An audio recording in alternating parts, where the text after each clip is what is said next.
बाटे मूड सुनो पिया हो हमार जी, दिन हो के संडे हो के सोमवार जी, सझिया पलंगिया पर जाए हम बसार जी, आज जाने ढील दा ढोड़ी जान छील दा,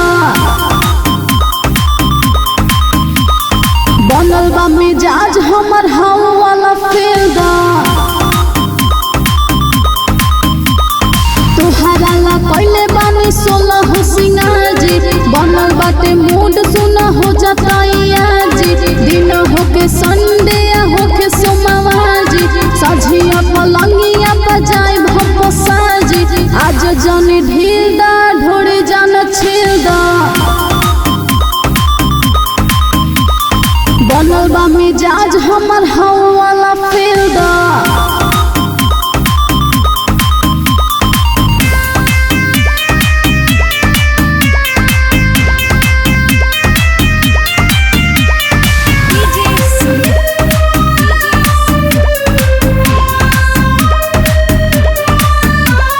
बनल बा मिजाज आज रुकब नहीं हो,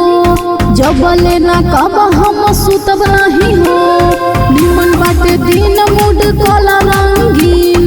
आज दबनाई साथे नाइट वाला सीन, आज जाने ढील दा ढोड़ी जान छील दा,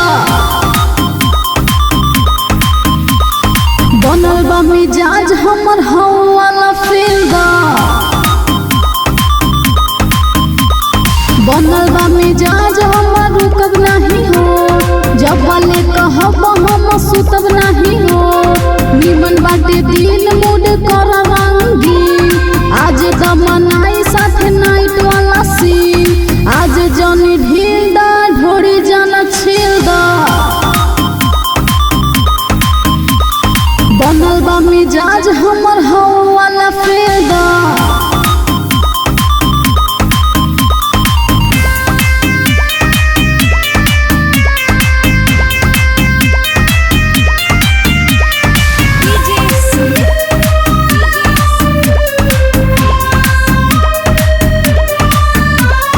कबले ये जीतू तड़ा पाइब हमें, कोरावा में नाही उठाइब हमें, पत्नी के साथ रहल बाटे जरूर, सिमरन से जई हजत रंगदरा दूर, आज जाने ढील दा ढोड़ी जान छील दा, बनल बा मिजाज हमर हवा वाला फेल दा,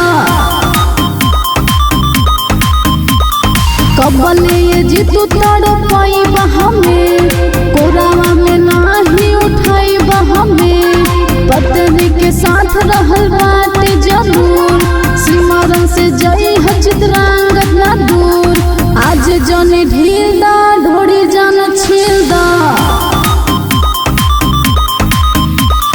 बनल बा मिजाज हमर हवा वाला फेल दा।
आगे पीछे